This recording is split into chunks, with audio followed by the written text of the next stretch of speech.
এই দেখো। কোথায় পেলি এটা? মেজ বৌদির মা তেলাপিয়া মাছ খেতে পারেন না বলে খাবার ছেড়ে উঠে গিয়েছিলে। তো পিউকে তুমি যে 100 টাকা দিয়েছিলে পিকনিকে যাওয়ার জন্য, ওটা আমায় দিয়ে বলল, ছোড়দা যা মেজ বৌদির মায়ের জন্য একটা ইলিশ মাছ কিনে নিয়ে আয়। পিউ পিকনিকে যাবে না? না মেজদা, আমি কলেজে গিয়ে নাম কাটিয়ে এসেছি। কেন? ভেবে দেখলাম 100 টাকা খরচ করে একা আনন্দ করার কোনো মানেই হয় না, তাই মাছটা কিনে আনতে বললাম। বাড়ির সকলে মিলে একসাথে বসে খাওয়া যাবে। যা ছোড়দা, মাছটা দিয়ে আয়। মাছ কাটবে বলে বড় বৌদি বটি নিয়ে বসে আছে। বড় বৌদি মাছ কাটবে কেন? অপুর মার কি হলো? তোমাকে মা বলেনি? কি বলবে? এ মাস থেকে তো অপুর মা নানুর মাকে ছাড়িয়ে দেওয়া হয়েছে। কেন? সেটা মেজে বৌদিকে জিজ্ঞেস করো। চল ছোটদা। হ্যাঁ চল। কাজের মেয়েতে ছাড়িয়ে দেওয়া হয়েছে কেন? আমি মাকে বলেছি, বড়দা এখন সংসারে একটাও টাকা দেন না, অথচ ওদের পেছনে তো আমাদের কম খরচা হচ্ছে না। তাই দিদি যদি বসে না থেকে। ছি ছি ছি ছি ছি। আজ বড়দার রোজগার নেই বলে তুমি বৌদিকে দিয়ে ঝিয়ের কাজ করাচ্ছ? তাতে ক্ষতিটা কি হয়েছে? তোমার বড় বৌদি তো সারাক্ষণে বসে থাকে। কিছু মনে করবেন না, মানে আপনিও তো আসা পর্যন্ত বসে বসে সময় কাটাচ্ছেন, আর আপনার পেছনে আমার বাড়তি খরচ কিছু কম হচ্ছে না। তাই বলছিলাম কি, বসে না থেকে ওই বাসন টাসন মেজে ওটা পুষিয়ে দিন না।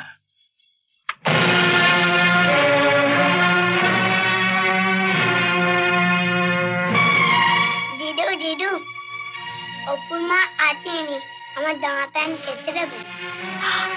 কি বললি? দিদি তোর প্যান্ট কেচে দেবে? পাজি ছেলে, ভীষণ বদমাশ হয়েছে না? দিন দিন অসুখ হয়ে যাচ্ছে, দেখছো মা? ছাড় না, কি করছিস কি? ওকে না মেরে নিজের গালে দুটো চড় মার। ভালোবেসে এমন একটা মানুষকে বিয়ে করলি, তোর থেকে তার বৌদির ওপর বেশি দরদ।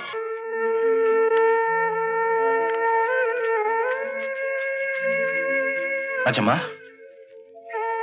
বাড়ির কাজের মেয়েদের তাড়িয়ে দেবার আগে একবার আমাকে জিজ্ঞেস করলে না? কি হলো মা, বলো কেন ওদের ছাড়ালে? মেজ বৌমা ওদের মাস মাইনে দিয়ে চলে যেতে বলেছে, আমাকে একবার জিজ্ঞেসও করেনি। তোমায় জানায়নি? আচ্ছা মা, তুমি ওদের বাড়ি কোথায় জানো? দোহাই ঠাকুরপো, এই নিয়ে তুমি আর অশান্তি করো না। সত্যি কথা বলতে কি, সাথী এটা ভালোই করেছে। ভালো করেছে? হ্যাঁ ভাই, তোমার দাদা তো সংসারে একটা টাকাও দিতে পারে না। আমি যদি দুটো কাজের মেয়ের কাজ করে দিই, তাহলে কম করে হলেও মাসে তোমার 400 টাকা বাঁচবে, আর আমিও মানসিক দিক থেকে একটু শান্তি পাবো।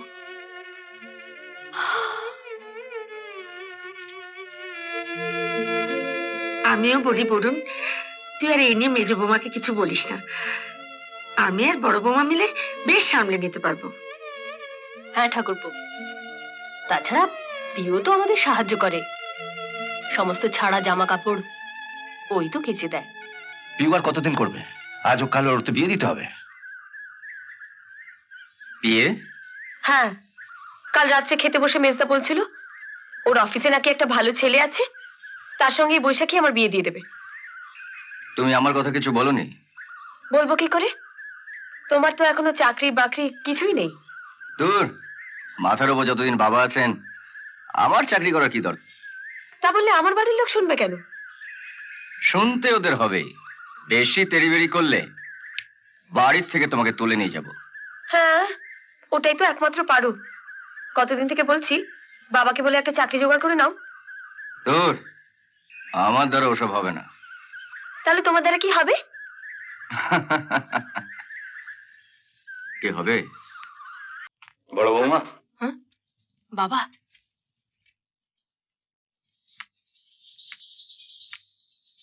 এই নাও 1000 টাকা।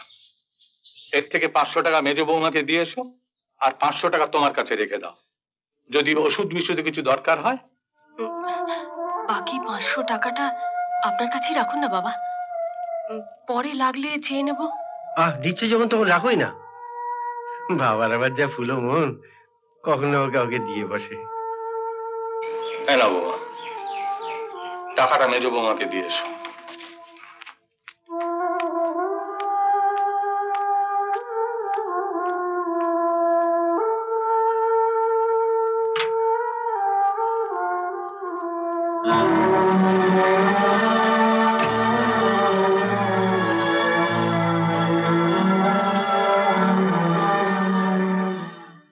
মা, চপটা কি ভালো না গো? দারুণ, খুব ভালো দোকান থেকে এনেছিস মনে হচ্ছে না? সাথী, কই? সাথী, হ্যাঁ ডেকে দে। সাথী।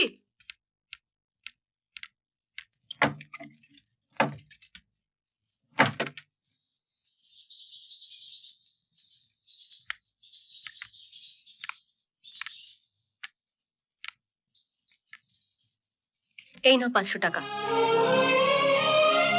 ঠাকুরপো ডাক্তার দেখাবার জন্য দাদাকে দিয়েছিল। কি হলো, এত বেলা হয়ে গেল এখনো এই ঘরটা ঝাড় দেওয়া হলো না? এবার দেব। বাবার ঘর দিয়েছি, আমার ঘর দিচ্ছি। অপুর মা কিন্তু আগে আমার ঘর ঝাড় দিয়ে পরে অন্য ঘরে যেত। তুমি তো বলেছিলে অপুর মাকে ছাড়িয়ে দেওয়া হয়েছে, তা যেন ঠাকুরপো না জানে। তাই ঠাকুরপো অফিসে বেরিয়ে যাবার পর আমি তোমার ঘর ঝাড় দিতে আসি। এখন তো তোমার ঠাকুরপো সব জেনেই গেছে, তাই কাল থেকে আগে আমার ঘর ঝাড় দিয়ে বিছানা পরিষ্কার করে তবে অন্য ঘরে যাবে। ঠিক আছে। শোনো, বাবা তোমায় কত টাকা দিয়েছেন? 1000। 500 টাকা তো আমায় দিলে, আর 500 কিসের জন্য নিলে? সবকিছুর হিসেব কি তোমাকে দিতে হবে নাকি? ও মা, ঠোঁড়া সাপ আবার ফনা তোলে দেখছি। বারবার লেজে পা দিলে ফনা তো একটু উঠবেই মাসিমা। ওসব বাজে কথা রেখে বলো, কিসের জন্য 500 টাকা নিলে? বাবা টাকাটা দিয়েছেন, তুমি ওনার কাছ থেকে জেনে নিও কেন উনি আমাকে 500 টাকা দিয়েছেন।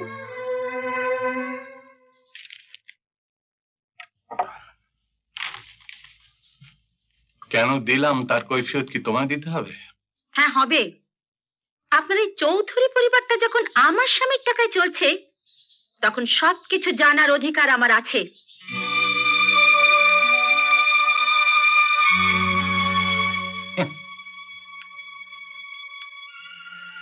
যার টাকায় এই চৌধুরী পরিবারটা চলছে, তোমার সেই স্বামী বরুণ চৌধুরী আমার টাকায় লেখাপড়া শিখেছিল, আর যতদিন না সে চাকরি পেয়েছে আমি তার খরচা জুগিয়ে এসেছি। বৌমা, আমার আর বরুণের মধ্যে লড়াই লাগাবার চেষ্টা তুমি যতই করো না, পারবে না, কিছুতেই না। তোমার মতন সুন্দর স্ত্রী পেয়েও বরুণের শ্রদ্ধা ভক্তি আমার উপর ঠিক আগেকার মতনই আছে। আর সেই সুযোগটাই তো আপনি নিচ্ছেন। ব্যাংকে নিজের টাকা থাকতেও টাকার দরকার হলে যখন তখন ছেলে মেয়েদের আমার ঘরে পাঠিয়ে দিচ্ছেন। দেখো বৌমা, তোমার সঙ্গে আমি কথা বলতে চাই না। বরুণ অফিস থেকে ফিরলে আমার কাছে পাঠিয়ে দিও, যা বলবার আমিই বলবো। তা তো বলবেন, তার সঙ্গে আপনার ছেলে মেয়েদের এটাও বলে দেবেন যে কোনো কিছু দরকার হলে তারা যেন ভুল করেও না আমার ঘরে যায়, তাহলে কিন্তু আমি দূর দূর করে তাড়িয়ে দেব। তাড়িয়ে দেবে কি বৌদি? তুমি তো আমাদের তাড়িয়েই দাও। তোমার ঘরে ঢুকলে তুমি আমাদের সঙ্গে এমন ব্যবহার করো যেন মেসটা শুধু তোমার একার। হ্যাঁ, আমারই। ওর ঘাড় ভেঙে চৌধুরী পরিবারকে এভাবে আমি কিছুতেই চলতে দেব না।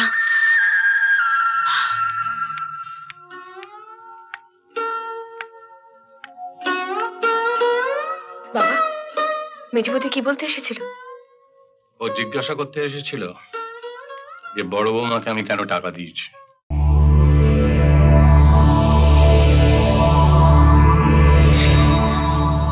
এমন আরো অনেক ভিডিও দেখতে এই চ্যানেলটি সাবস্ক্রাইব করে নিন এবং পাশের বেল আইকনটি প্রেস করে দিন।